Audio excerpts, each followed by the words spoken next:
The colonel stood on the veranda of Blackwood Manor, arms crossed, as his three daughters pointed at the woman with an ample figure, a simple dress, and a firm gaze. "She's the one we want, Father," the girls cried in unison.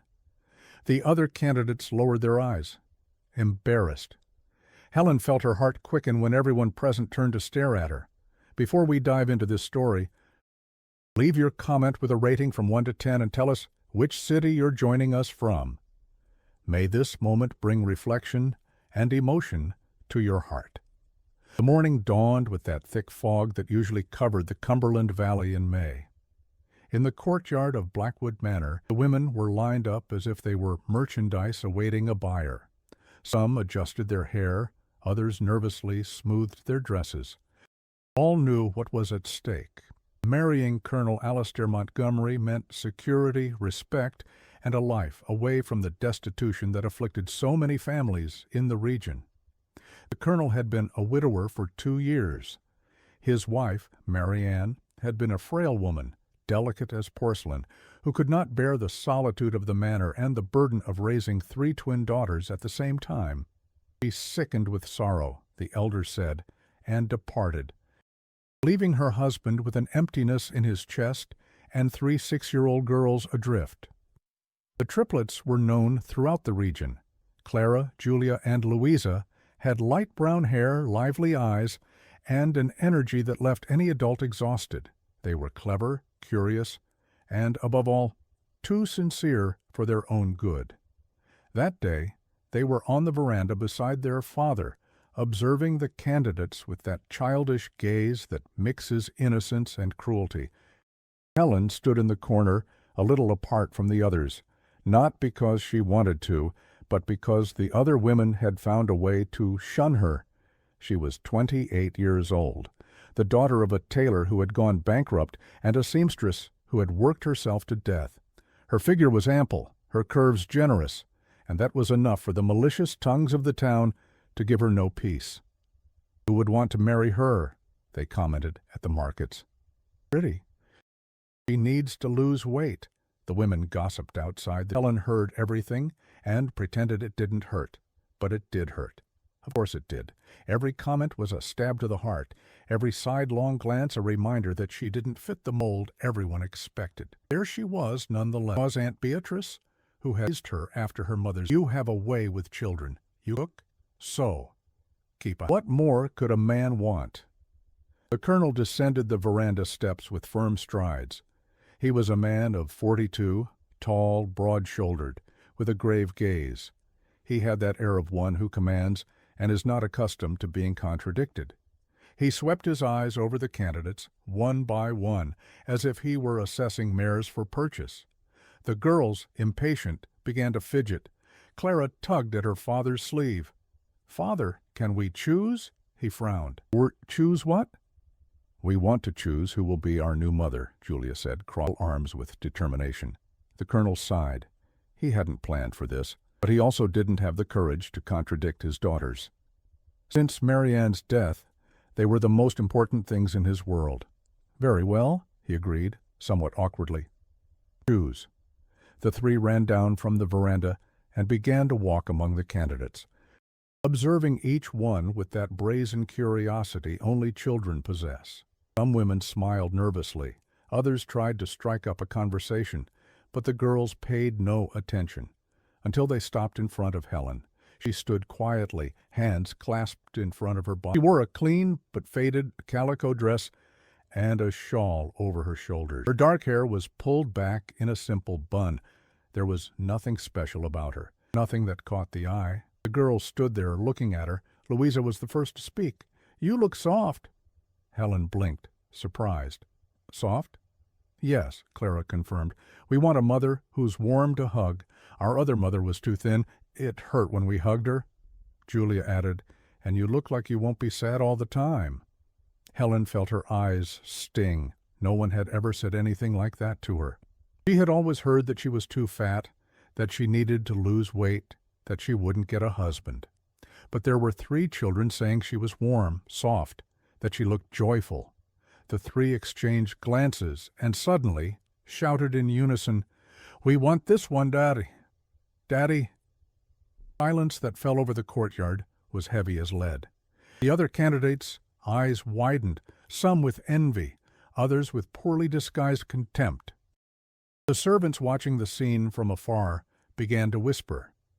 Colonel Alistair stood paralyzed, at a loss for what to do. He looked at Helen. She stood there, her face flushed with embarrassment, but her eyes firm. She didn't lower her gaze, didn't shrink from his. There was something about that woman, a quiet dignity he hadn't expected to find. "It's decided," he said, his voice firmer than he felt inside. The girls jumped for joy. The other candidates began to withdraw, some muttering under their breath, and Helen stood there, alone in the middle of the courtyard, trying to understand what had just happened. The colonel approached. "Do you accept?" Helen took a deep breath. She knew this wouldn't be easy. She knew the whole town would comment, that people would laugh, that many would say she wasn't good enough. But she also knew that those three girls had chosen her for a reason. And maybe, just maybe, she could make a difference in their lives. "I accept," she replied. "Ready?" And so began Helen's story. At the first few days were strange. Helen arrived at the manor with a small bundle of clothes and nothing else. The colonel had arranged a room for her upstairs. Girls besieged her room. It was a simple house, but clean. Room with a double bed, a dark wardrobe, and a window that overlooked the vast field. Girls gave her no peace. Knocked on her door early in the morning, wanting to know if she was awake. At her hand to show her their toys, their secret hiding places, the chicken coop where they had named all the hens. Helen listened patiently, smiled, asked questions. Gradually, she began to understand each one's personality. Clara was the most sensitive. She cried easily, worried about others, was afraid of thunder. Julia was the bossy one who took the lead in everything, the one who protected her sisters when someone bothered them. And Louisa was the dreamer, the one who lived in her own world, inventing stories and games. Holy. She didn't try to impose rules right away, didn't want to change everything at once. First, she observed. She saw how the house functioned, how the servants worked, how the colonel spent most of the day in the fields and only returned at night. Tired and silent. The cook, Mrs. Jenkins, was the first to accept Helen. She was a stout woman, with large hands and a generous heart. "It's a good thing someone with sense has arrived here," she said on the second day. These girls were turning into wild little things, with no mother to bring order. Helen began to help in the kitchen. She baked bread in the morning, prepared sweets in the afternoon. The girls always appeared, asking to taste, smearing their faces with sugar. She laughed, wiped their little faces with her apron, gave gentle scoldings when they exaggerated. In the evening after dinner, Helen began to tell stories. She sat in the parlor with the three girls gathered around her and invented tales about brave princesses, clever peasant girls, talking animals. The girls clung to her, begging for just one more. The colonel observed from afar, sat in the armchair in the library with an open book on his lap, but unable to read. He was paying attention to his daughter's laughter, to the affectionate way Helen spoke, to how the house seemed more alive. Not everything was rosy. The servants whispered in corners. Some found it strange that the colonel had chosen a woman like that. "Very different from Mrs. Marianne," they commented. "Does the master know what he's doing?" And then there was the estate manager, Mr. Oswald.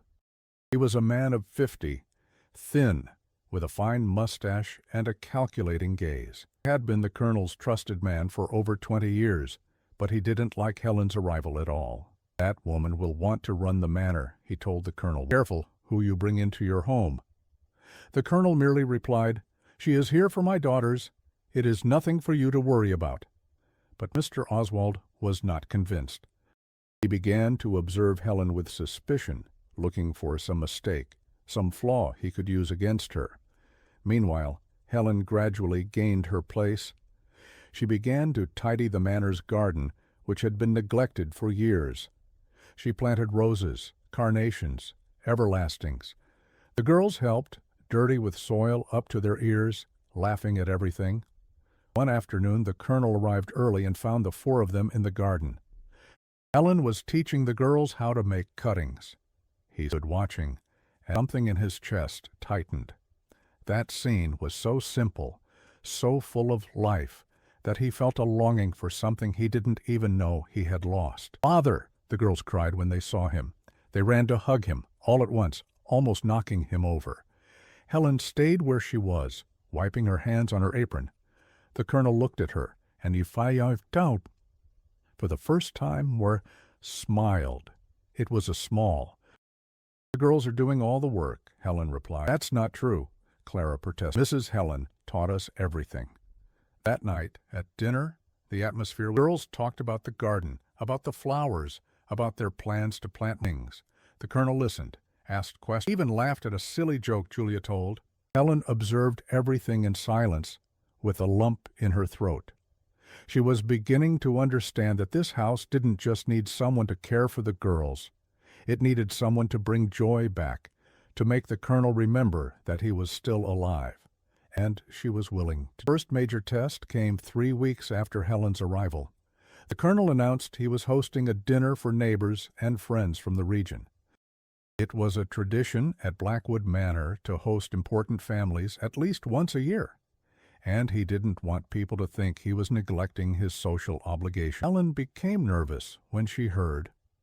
She knew very well what that meant. She would be evaluated, judged, measured from head to toe by the local. The women would notice her dress, her hairstyle, the way she held her fork, and they would compare her to Marianne, the colonel's late wife, who had been a refined lady, educated in the best schools of New York City. "No need to worry," Mrs. Jenkins said, seeing Helen's expression. "You're more authentic than any of those fussy women." But Helen knew that authenticity wasn't enough. What mattered was appearance, was following the rules of the social game. On the day of the dinner, she spent the afternoon getting ready. 2 good dresses. She chose the navy blue one, more discreet. She pinned her on a simple brooch that had belonged to her. She looked at herself in the mirror. Horrible. Beautiful either by the standards the girls entered her room before. Lovely. Louisa looked like a queen. Helen hugged the 3, feeling her eyes sting. "You are sweethearts." Guests began to arrive in the late afternoon, entire families, all well-dressed, with women wearing imported gowns and expensive jewelry. The men talked about crops, politics, business. The women gathered in corners, talking about embroidery, parties, gossip. Helen tried to mingle, but it was difficult. Conversation stopped when she approached. Glances followed her, measuring, evaluating. One of the women, Mrs. Eleanor Finch, wife of a wealthy landowner, even remarked loudly, "My, what an interesting dress. Is it from a local dressmaker?" The tone was laced with pure irony. Helen felt her face flush, but replied calmly, "No, I sewed it myself." "Ah, how talented," Mrs. Eleanor said, with a false smile. "Marianne always had her gowns sent from London, but to each their own. Isn't that right?" The jab landed squarely. Helen lowered her eyes, biting her lip. She wanted to flee the room, lock herself in her room, never come out again. But then she felt a hand on her arm. It was the colonel. "My wife has many talent," he said, looking directly at Mrs. Eleanor, "and modesty is one of them." The awkward silence that followed was a small victory. Mrs. Eleanor averted her gaze and changed the subject. Helen looked at the colonel with gratitude, but he had already turned to converse with other guests. Dinner was served in the great hall. The table was beautiful, with linen tablecloths, porcelain plates, and silver cutlery. Mrs. Jenkins had outdone herself with the meal: roasted pheasant with gravy, saffron rice, stuffing, salads, varied desserts. Everything was perfect. Helen sat beside the colonel, at the head of the table. Conversations flowed around her, but she could barely pay attention. She was tense, worried about not committing any faux pas. It was then that one of the guests, Mr. Bernard, commented, "Colonel, I heard your daughters chose your new lady. Is that true?" The colonel nodded. "It is." "Interesting," Mr. Bernard continued. with a smile that didn't reach his eyes. Children have such ideas. Fortunately, adults are the ones who decide in the end. Helen felt the provocation. He was insinuating that she hadn't truly been chosen. The Colonel must be regretting it. But before anyone could reply, Julia appeared at the parlor door. The three girls were supposed to be asleep, but there they were in their nightgowns, looking at the table full of people. "Father, Mrs. Helen is going to sleep with us always, isn't she?" Clara asked, her voice loud and clear. The Colonel turned crimson. "Girls, you should be in bed." "We just wanted to know," Louisa insisted, "because we love her." The silence in the room was absolute.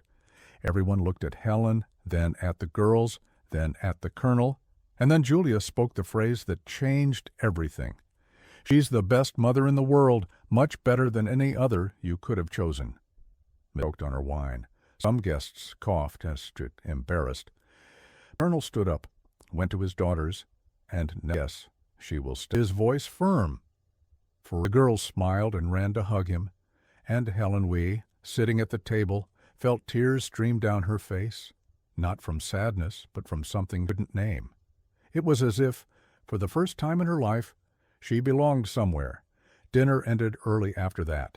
The guests left, some still commenting on the unusual scene. Helen helped clear the dishes, thanked Mrs. Jenkins for the wonderful meal, and went to her room. But before she could sleep, there was a knock at the door. It was the Colonel.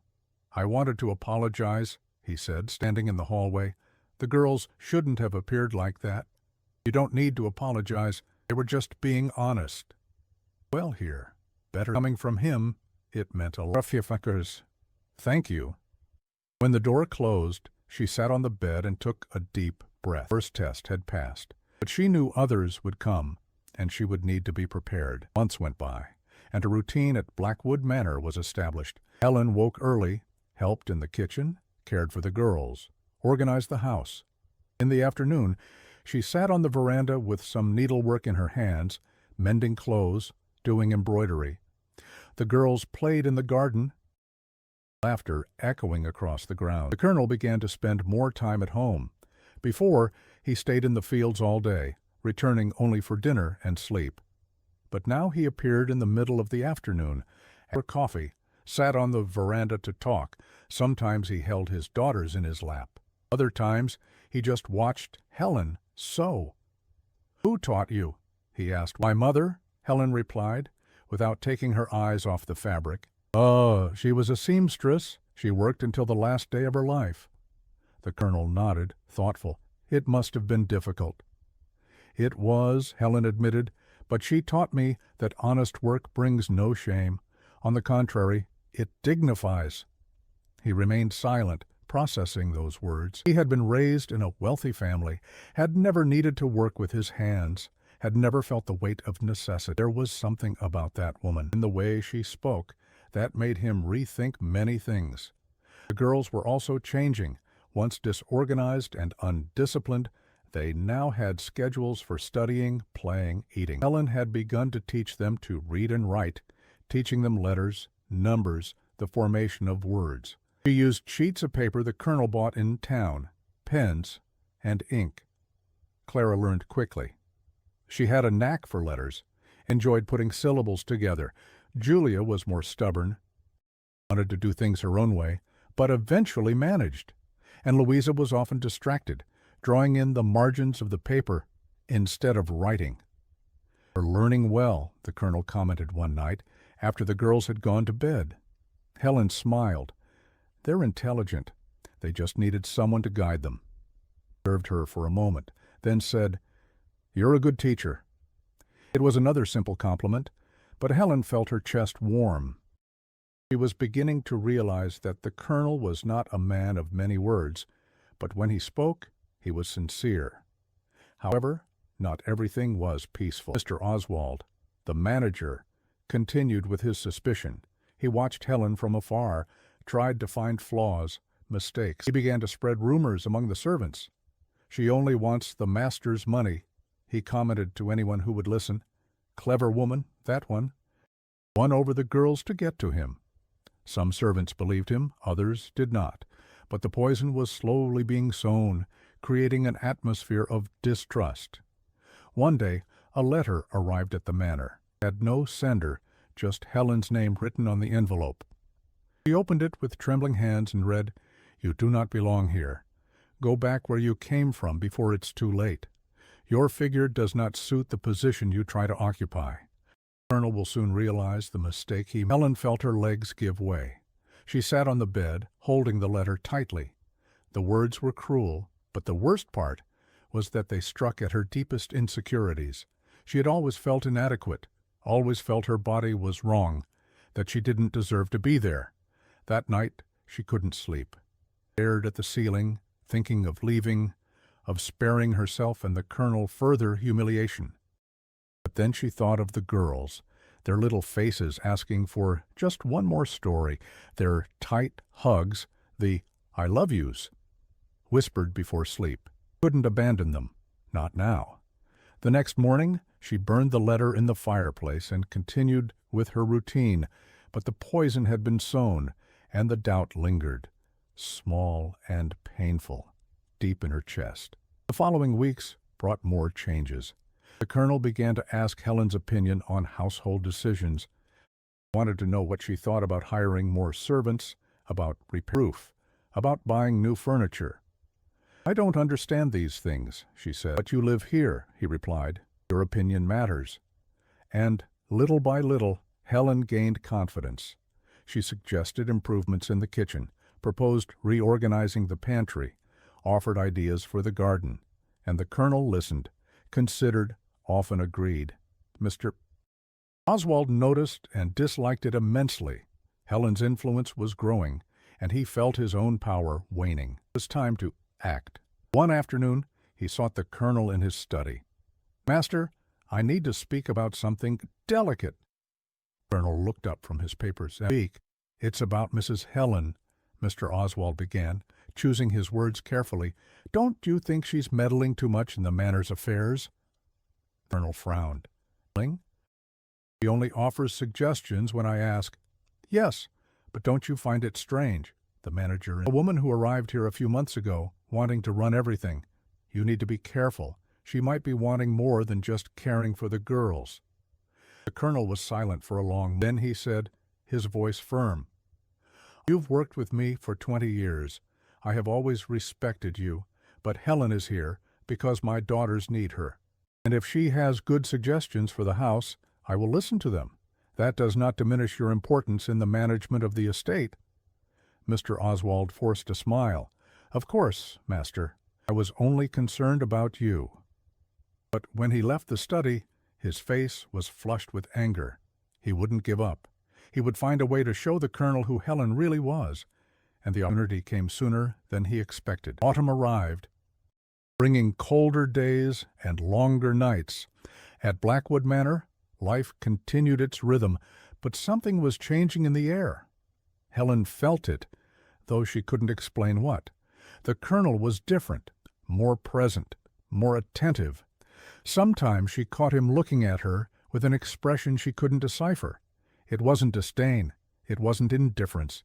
It was something softer, more confused.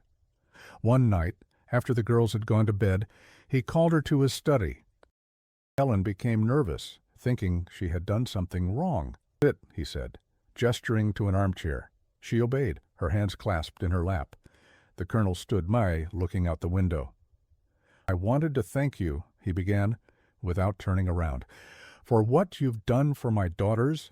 They are different, happier, more disciplined. You have brought order to this house."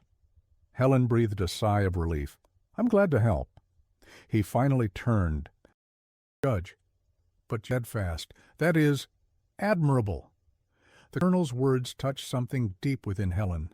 No one had ever told her she was admirable. She had always heard that she was fat, inadequate, that she needed to change. But here was a respected, powerful man saying he admired her.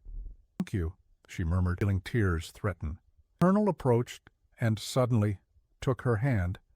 Almost shy gesture. "You are not what I expected, but perhaps you are exactly what we needed." Before Helen could respond, he released her hand and stepped back. "You may go rest. Good night." She left the study with her heart pounding, her hand still warm where he had touched it. Could it be that the colonel was developing feelings for her? No, it couldn't be.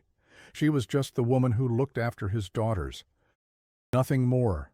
But that night she could barely sleep, thinking of his touch, his words. The following days were strange. The colonel began to avoid her, leaving early and returning late. When they met, he would merely nod and go on his way. Helen became confused. It was Mrs. Jenkins who explained, one afternoon in the kitchen, "That man is afraid." "Of what?" Helen asked. "Kneading bread dough." Of liking you," the cook replied. "He's been a widower for a short time. He feels guilty, but anyone with eyes can see he's changed since you arrived." Helen stopped what she was doing. "Mrs. Jenkins, that's absurd. He would never like someone like me." "Why not?" the cook challenged. "Because you're not thin, because you didn't come from a rich family. Helen, you need to stop belittling yourself. You're worth as much as any of those women full of airs and graces who come here." Jenkins' words echoed. Could it be possible? Could it be possible that she, with her ample figure and humble origins, could win the heart of a man like the colonel? But life didn't give her time to think much about it. Crisis was coming. It started with Louisa. The girl woke one morning with a high fever, trembling and moaning in pain. Helen rushed to her room and felt panic squeeze her chest. The child's forehead was burning hot. "Go fetch the colonel," she shouted to a maid. "Quickly!" The colonel arrived in seconds, his eyes wide with fear. "What is it?"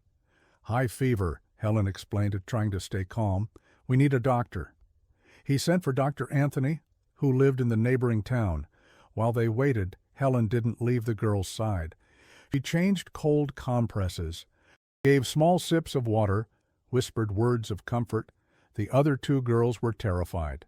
"Is Louisa going to die?" Clara asked it, crying. "Of course not," Helen replied, with a firmness she didn't feel.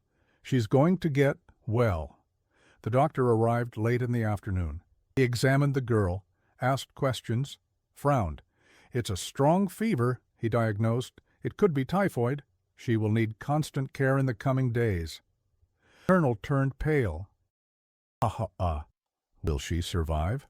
The doctor hesitated. "I can't guarantee it. It depends. With proper care, the chances are good."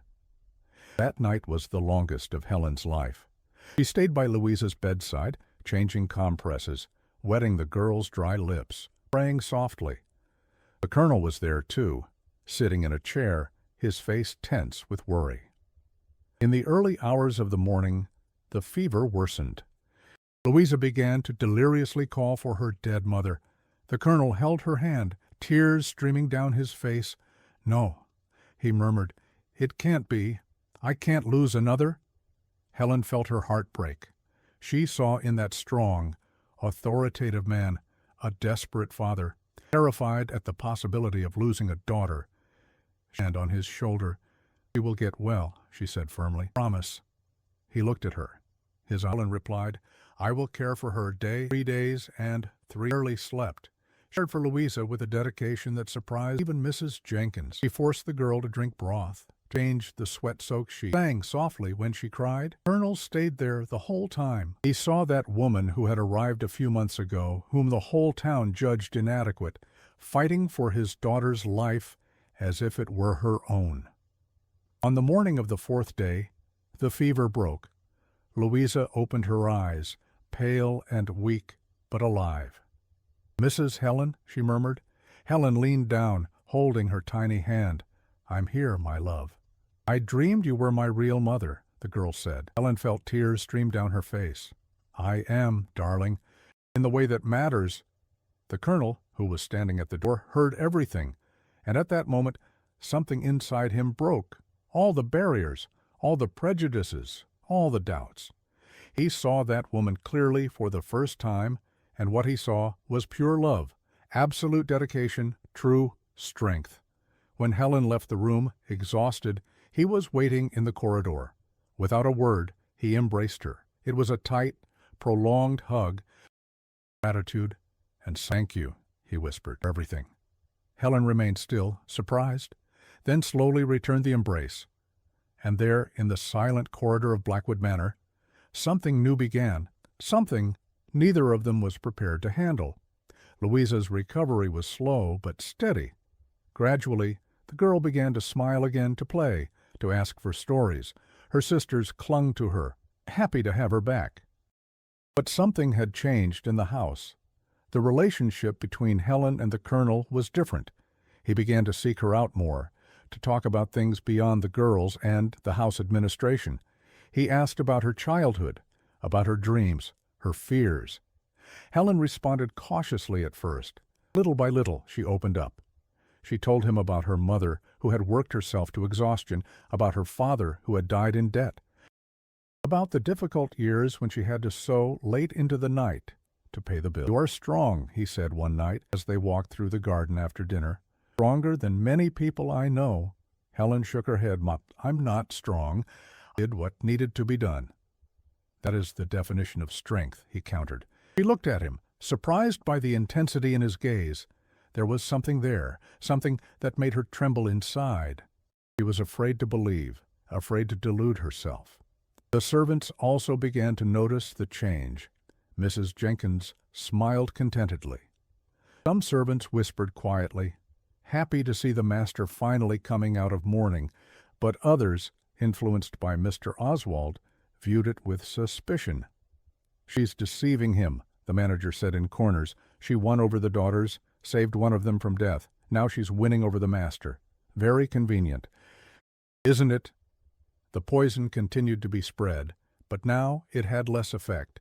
The Colonel was increasingly sure of his feelings, and Helen, despite her fears, began to believe that maybe, just maybe, she deserved to be happy. It was then that the second letter came. It arrived on a Saturday morning, again without a sender. Helen opened it with trembling hands, already expecting the worst. And she wasn't mistaken. "Do you really think he likes you? You're using his daughters to get to him. When he realizes who you really are, he'll send you away. You're nothing but a fat opportunist." Words were like daggers. Helen sat on the bed, holding the letter, feeling the weight of all her insecurities returning with full force. What if it was true? What if she really was deluding herself? What if the Colonel was just being kind out of gratitude? At dinner, she remained. The Colonel noticed and asked if everything was all right.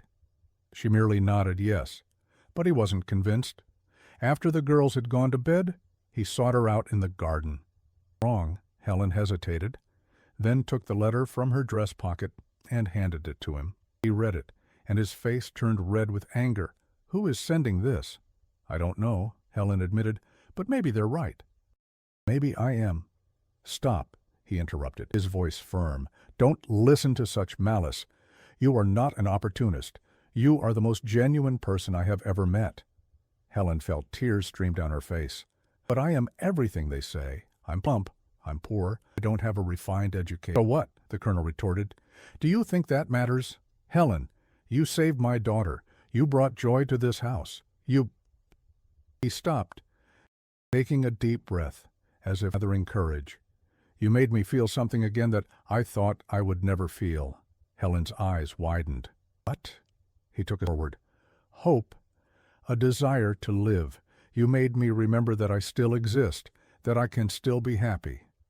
His words were like a balm to Helen's wounded soul. She looked at that man, so strong and yet so vulnerable at the same time, and something within her surrendered. "Too," she whispered. "But I'm afraid." "Me too," he admitted. "But perhaps we can be afraid together?" And there, under the moonlight and the scent of the garden flowers, Colonel Alistair held Helen's face between his hands and kissed her. It was a soft, almost shy kiss, but laden with emotion. When they separated, both had tears in their eyes. "I said, just like that." Helen felt her heart explode with happiness. "I love you too." But they both knew it wouldn't be easy. The whole town would talk, would judge, and Mr. Oswald, when he found out, would use it against them.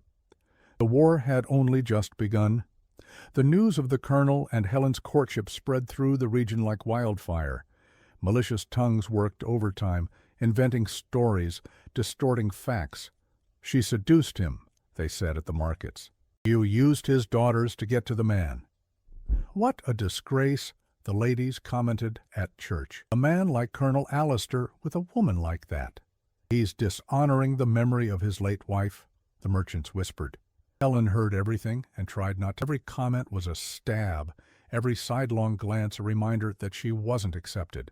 The colonel, however, was unyielding. When some friends came to talk to him, trying to make him see reason, he was direct. Helen is the woman I have chosen. Whoever disagrees knows where the door is. Friendships began to cool. Some families stopped visiting the manor. In town, merchants treated the colonel with coldness, but he did not yield. You don't have to do this for me, Helen said. I don't want you to lose your friends because of me. He held. They were true friends. They would support me. You are worth more than 1,000 hypocrites. The girls were happy. When the colonel announced he would officially ask Helen to marry him, they jumped for joy. Mrs. Helen is going to be our real mother, Clara shouted. We always knew Father liked her, Julia said, with an air of knowing everything. Now we can call her Mother, Louisa added, hugging Helen around the waist. The proposal was simple. On a quiet afternoon, in the garden Helen had helped revive. The colonel knelt before her. Helen, you have given me back my life. You have given joy back to my daughters. Will you marry me? She could barely answer, such was her emotion.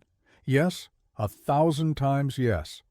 The girls cheered. Mrs. Jenkins cried with joy, and even some servants smiled contentedly. But not everyone was happy. Mr. Oswald was furious. All his influence over the colonel was disappearing. Helen now had a voice in household decisions, and soon would have even more power as his legitimate wife. He needed to act fast. He went to the town merchants, the colonel's old friends, anyone who could help him destroy that union. Are you going to let a man of his standing marry a woman like that? He provoked. We need to make him see reason. A group of important men decided to go to the manor to talk to the colonel. They arrived on a Sunday morning, all well dressed, with serious expressions. The colonel received them in his study. To what do I owe this visit? Mr. Bernard, the eldest of the group, took the lead. Allister, we have been your friends for years.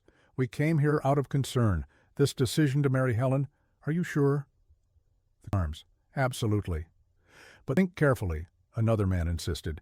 She doesn't have the education, the demeanor, the figure suitable to be your wife. What will people think? The colonel's voice was icy. People can think whatever they want. Helen is twice the woman any of your wives could be. Men exchanged glances, surprised by his firmness. Or making a mistake, Mr. Bernard said. Stand. When you realize it, it may be too late. The door is open, the colonel replied, without moving. The men left, indignant. And Mr. Oswald, orchestrated everything, realized he had lost. The colonel wouldn't change his mind. It was time for his final card. The same night, he went to the kitchen to find Mrs. Jenkins. I need a favor. The cook looked at him with suspicion. What favor? You've known Helen longer than I have. Do you know anything about her past? Something the colonel should know. Mrs. Jenkins crossed her arms, her eyes blazing. The only past Helen has is one of honest work and suffering. If you're looking for dirt, you won't find it. Are you sure? He insisted. No old romance? No debts? Nothing? Get out of my kitchen, Mrs. Jenkins ordered, picking up a wooden spoon. Before I throw you out, Mr. Oswald left. If there was nothing in Helen's past, he would create something. He went to town and sought out a known forger, a man who made fake documents and forged letters. I need a letter, he explained, as if it were from a man from Helen's past, demanding an old debt, something that will make the colonel doubt her. The forger did the job.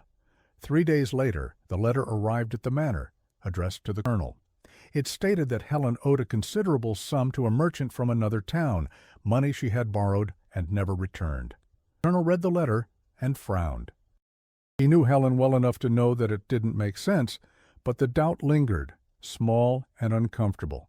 That night, he showed her the letter. Do you know this man? Helen read it and turned pale. I've never seen that name in my life. This is a lie. I know, the colonel said, tossing the letter into the fire. Someone is trying to separate us, and I think I know who it is." The next day, he called Mr. Oswald to his study. The manager entered confidently, thinking his plan had worked. "Oswald, how long have you worked here?" the colonel asked. 22 years, master." "Always respected you, treated you well, haven't I?"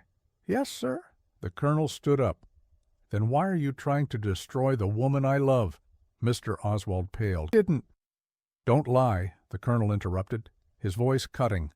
"I know it was you who sent the anonymous letters. Who spread the rumors? Who forged this last letter? I thought you were my friend, but you are just an envious man." The manager tried to deny it, but the colonel had already decided. "You have until the end of the day to leave the manor, and you can thank your years of service that I am not handing you over to the authorities." Mr. Oswald left the study with his face red with anger and humiliation, but the battle was over. The colonel had chosen Helen, and no one else would be able to change that. Wedding preparations began amidst a mixture of joy and tension. Helen wanted something simple, discreet, but the girls insisted on a beautiful celebration. "We want to see you in a white dress," Clara said. "With flowers in your hair," Louise, "and a huge cake." Finished. Helen laughed, touched by the girls' enthusiasm, but inside she was still afraid of not being good enough, afraid of disappointing the colonel, afraid of the judgment she knew would come. Mrs. Jenkins, noticing her insecurity, sat beside. "Stop torturing yourself. You deserve this happiness." "I just don't want to embarrass him," Helen confessed. "I'm so different from what they expected." "And thank goodness for that," the cook countered. "The colonel doesn't need a porcelain doll. He needs a real woman. And that's what you are." The words gave Helen strength. She began to sew her own wedding dress. With the help of the girls, she chose a simple but beautiful fabric, white with small embroideries. She did her. The result was a dress that reflected who she was, simple, honest, made with love. The colonel watched everything from afar with a smile on his face. Seeing him happy was a sight Helen would never forget. That serious, reserved man had transformed into someone lighter, more alive, but not everything was resolved. The town still commented, still judged. Many important families announced they would not attend the wedding. The local vicar, pressured by his parishioners, tried to dissuade the colonel. "My son, this union could bring problems for you and your daughters." The colonel looked firmly at the vicar. "Vicar, with all due respect, will you marry us, or do I need to find another?" The cleric sighed, but agreed. The wedding would be in the manor's chapel on a Saturday morning. The days passed quickly. Helen woke with her heart tight with emotion, barely believing it was truly happening.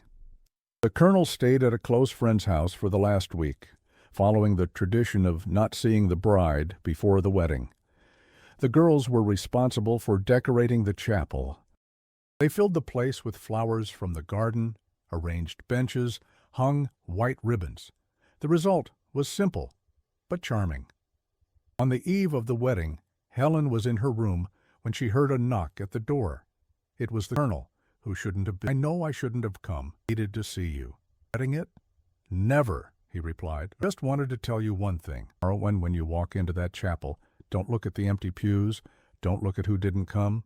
Look at me, at the girls, at who truly matters, because those are the people who truly love you." Helen felt her eyes sting. "You always know what to say." "Not always," he admitted, "but with you, the words come easily."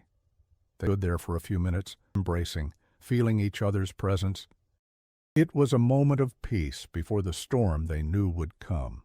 Wedding day dawned clear and beautiful. Helen woke with the girls jumping on her bed, shouting with excitement, "Today's the day! Today's the day!"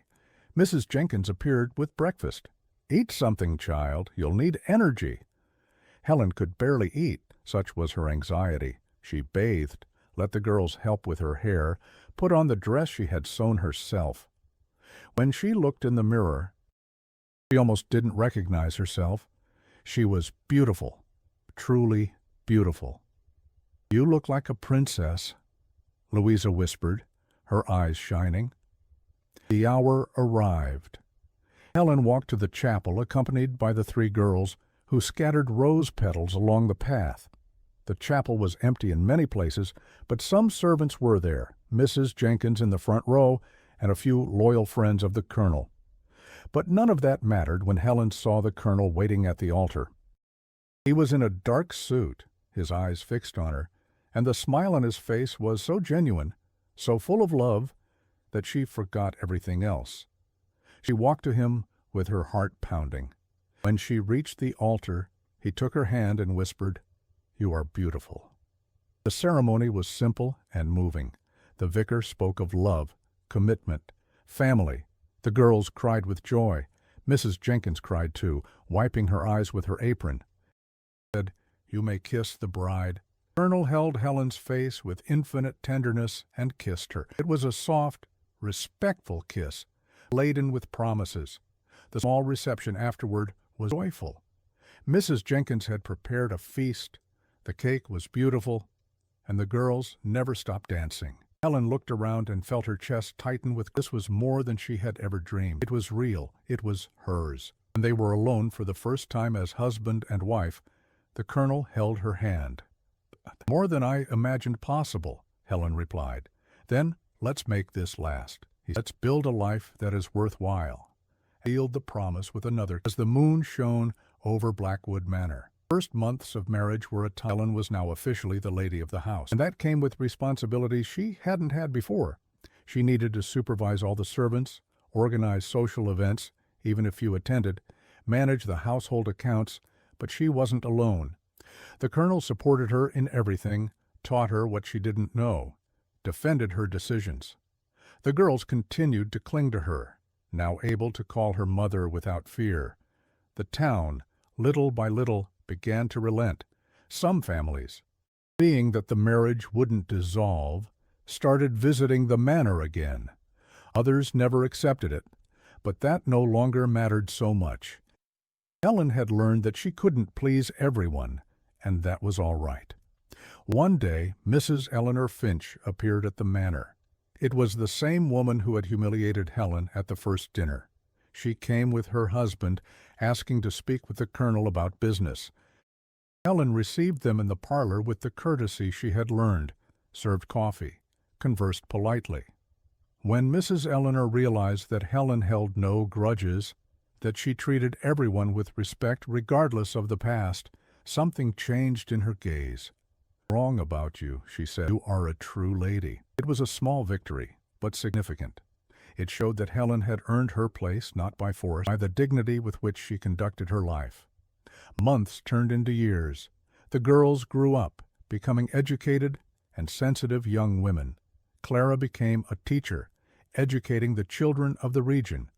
Julia helped her father with the manor's administration, showing a talent for business.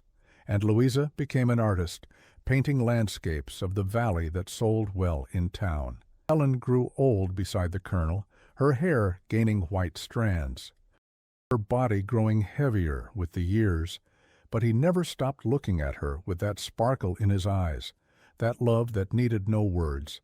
One afternoon, already old, they sat on the veranda watching the sunset. Their granddaughters played in the garden Helen had planted so many years ago. "You regret it?" Helen asked suddenly. The colonel looked at her, surprised. "Regret what?" "Choosing me, facing everything you faced because of me." He took her hand, intertwining their fingers. "Helen, you were the best choice I made in my life." "No, let me correct that. My daughters made the best choice. I merely had the wisdom to agree." She smiled. Her eyes welled up. "I love you," he replied. "Today, tomorrow," and they stayed there, hand in hand, watching the day end. They had built a life together, a family, a legacy. It had been difficult. There had been moments of pain. But it had been worth every second, because in the end, what mattered was not what others thought. What mattered was the love they shared, the family they created, the life they built despite all obstacles. Helen had arrived at that manor as a woman rejected by society, judged for her body, belittled for her origin. But she had emerged victorious, not because she changed who she was, but because she remained true to herself. and in that lay her greatest strength. Colonel Alistair had learned that a person's true worth was not in appearance or social status, but in character, kindness, and the capacity to love. And Helen had all of that in abundance. The girls, now women and mothers, visited the manor regularly, bringing their children to meet their grandparents, and they always told the story of how their mother had come to them, chosen by 3 children who saw beyond appearances. Mrs. Jenkins, retired but still living at the manor, liked to say, "I always knew, from the first day, I knew that woman was special." And she's right. Helen was special, not for being perfect, but for being authentic, for having the courage to be herself in a world that constantly asked her to change, for having enough love to transform a cold house into a home full of life. The years continued to pass. Helen and the colonel grew old together, caring for each other, supporting each other in difficulties, celebrating victories, and when it was time to depart, first him, then her, both left in peace, knowing they had lived a true love story. Blackwood Manor remained standing, now managed by the daughters. The garden Helen had planted continued to bloom, the roses multiplying each spring. And on quiet nights, when the wind blew softly, it seemed that it was still possible to hear the laughter of 3 girls playing and the gentle voice of a woman telling stories. Because some stories don't end. They merely transform, passing from generation to generation, reminding everyone that true love knows no barriers, does not bow to external judgment, and always, always finds a way. And so ends the story of Helen and Colonel Alistair, a love story that overcame prejudice and showed that a person's true worth lies in the heart. If you were moved by this narrative, please leave a like, subscribe to the channel so you don't miss any stories, and share in the comments. What was the moment that touched your heart the most? Your interaction keeps these stories of emotion and reflection alive. Until next time.